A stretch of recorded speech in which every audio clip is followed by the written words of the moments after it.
I think would be rather bizarre, but that's neither here nor there. There are people seeking patents on the thing. And also, by the way, getting back into our global coastal event, I was recently given a copy of a draft 768-page document that the federal government is preparing, which apparently is on a website you can go and download, but because of my particular circumstances, I'm not able to do that with impunity. Rather, I would not want to leave a particular trail. So it's out there, but it's well hidden, and it details what's going on in the United States of America to deal with the imminent threat of rising sea levels. And they're talking about what state is doing what and so on. And so far, the most prepared state is Maryland, because they're doing their actual surveys and getting ready for things. Yes. And it discusses the sudden rapid change required in property laws when this occurs, because in some states on the East Coast, for instance, public land only extends up to the to the lowest high tide mark, that kind of thing, these sort of strange rules. And there's no such thing as public access granted on beaches and so on the way there is on the West Coast. And so they're talking about having to, in a fell swoop, so to speak, when presented with the actual rise of the water, to have to redo the entire ownership of property rules within the United States. And they're preparing for that right now.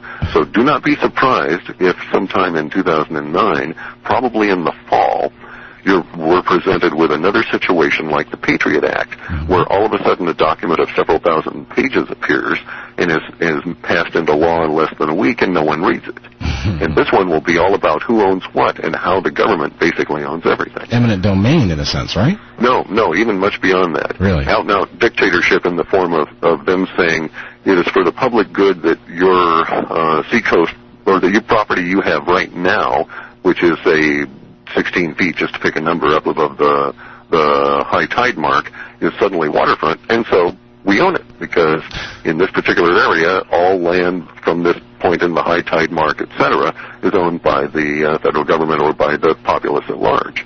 And so we're going to see a large displacement that will result from that. Jeez. Plus the actual rise in the sea level and its impact on places like Florida, Bangladesh, India, etc. Yes. One of the biggest things about any of this information is basically preparing for it. I mean, being conscious of it, keeping your eyes open, and being aware of what's going on out there, and of course, preparing yourself. I mean, you and I have talked about that in past programs. You've even taken steps to kind of disconnect from certain things. Like, I mean, it'd be great to disconnect completely from the electricity and gas and just be kind of self-sufficient.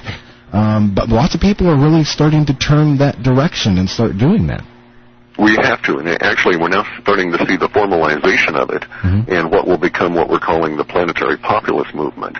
And we're seeing this in, for instance, some articles out by Catherine Austin Fitz on how it now makes more sense to invest in your neighbors than it does in anything outside your local community. And this is the beginning of what we had thought of as the formalization of our SOCs, or self-organizing collectives.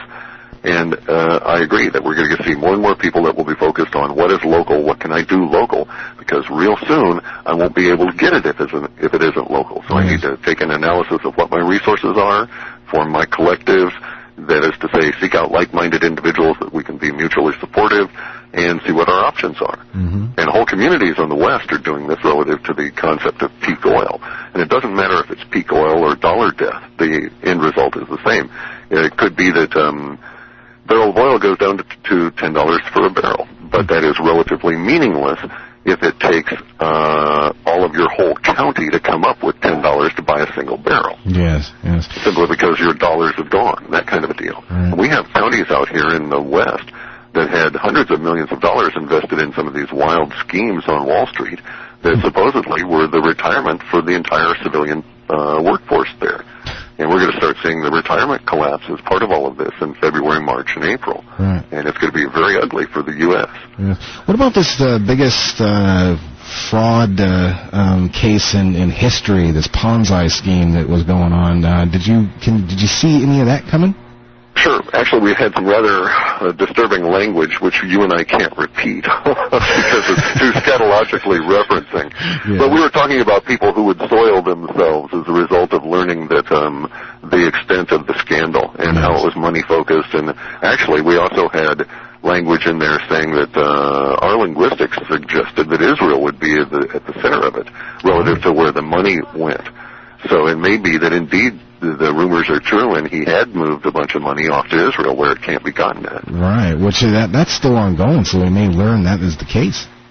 That may indeed be the situation. We just don't know at this stage, but our linguistics were at least forecasting that, and we had the timing pretty good. I think we were off by about 11 days for the actual naming of the name as to how it was happening, but the soiled pants came a little bit early, unfortunately. Yes.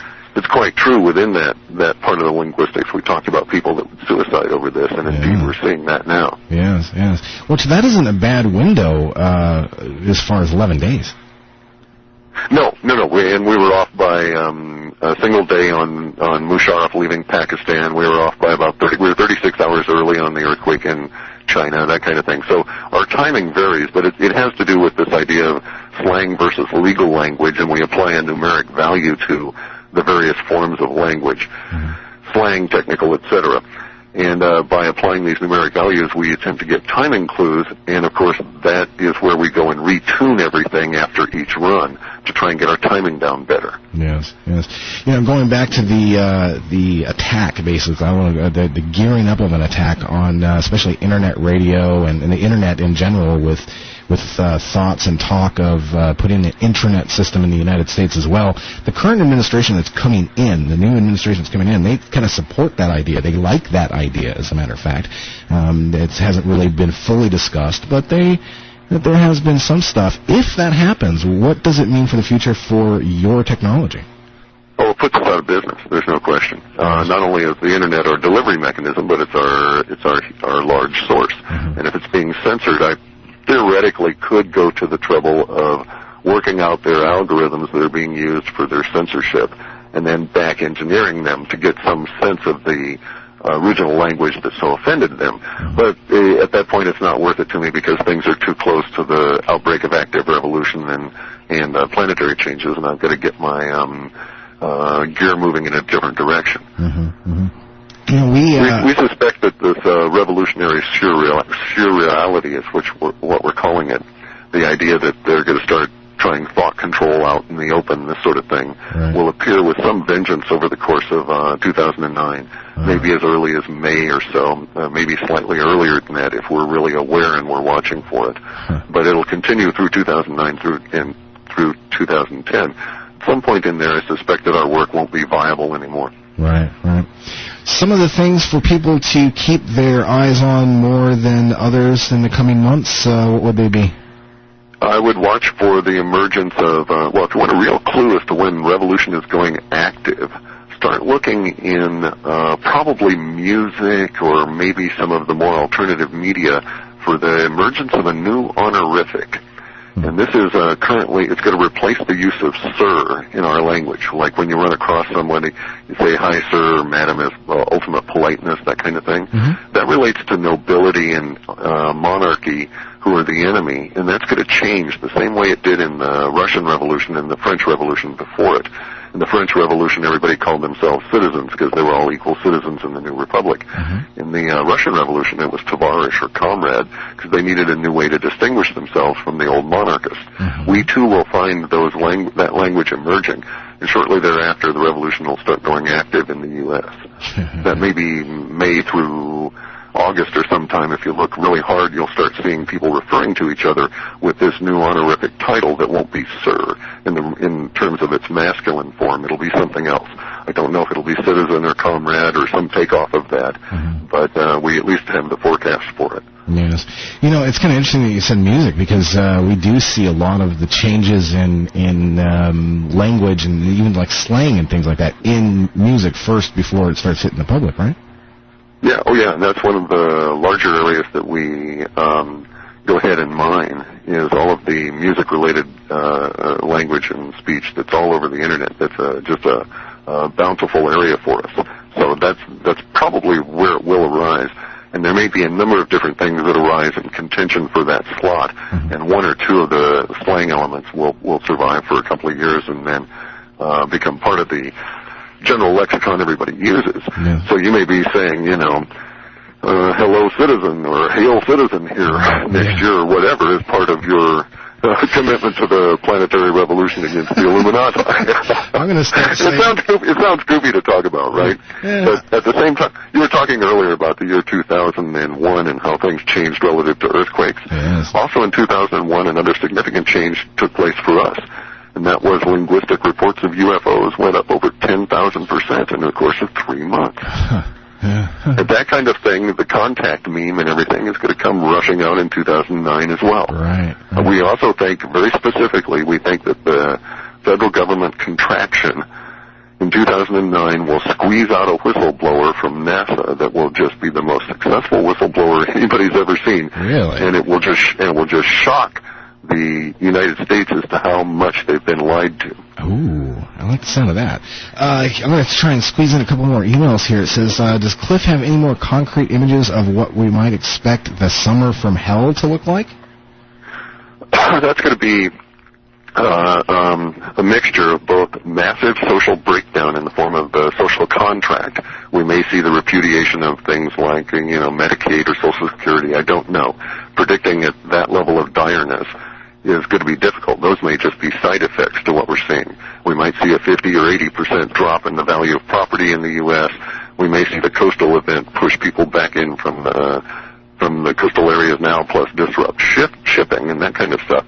At the same time that we see vast numbers of unemployed people start taking things into their own hands and moving into giant squatter villages and taking over buildings and this sort of a deal. So that's kind of the flavor of the summer of hell, that the dollar breakdown amidst the biospheric changes will interrupt the social contract, and we'll all be fumbling around trying to deal with each other in a new way. Because, of course, you recognize that under certain conditions of chaos and pre-revolutionary states, such things as an ordinary legal system just really don't exist. Yes. All right, one more here for you. It says, I wanted to ask, the Global Coast event has been in the data space for a while now, several years or something like that. Is there anything seemingly bigger past it, or is it going to be the worst hit in several years? I think there is something beyond it simply because of the numeric values that are showing themselves in our long-term data, but I can't predict that now because our long-term data really only goes out with any kind of granularity about 18 months. So the global coastal events could occupy 5 of those months and may trail off for a number of months afterwards. Bear in mind, it might be that for 5 solid months, nothing comes out in the media except the fear, for instance, that maybe a glacier is going to go or something along those lines. We really don't know what the global coastal event's going to look like, but we do know that there are certain manifestations occurring at this point. But I believe they're a precursor. No, I do not believe they're any kind of a penultimate. Well, definitely going to keep our eyes open on it. It's always a pleasure talking to you, Clif. I really appreciate you coming in for the last show of 2008. It's always been fun. Well, it's been fun for me, and I'm glad to be here. Usually I'm too much of a doom and gloomer, and people don't like to talk to me. See, I love it. I don't mind talking about this stuff at all. As a matter of fact, I even get emails from people going, gosh, Jack, listen to your show depresses me, yet I'm addicted. Well, there's always pie. Yes, there is always, exactly. Well, we're out of time. Have websites people can kind of keep an eye on what... If you want to hear free information or see free information from our reports, just check in with George Ure's urbansurvival.com website. He has a free daily thing, and he posts a lot of information from our reports. Really, no need for most people to buy them, so because they'll be in it soon enough. Yes, fair enough. All right, well, thanks so much. Have a happy New Year, and we'll talk to you again soon. Okay. All right. Talk to you later. Bye. All right, folks, that's it. We are out of time here.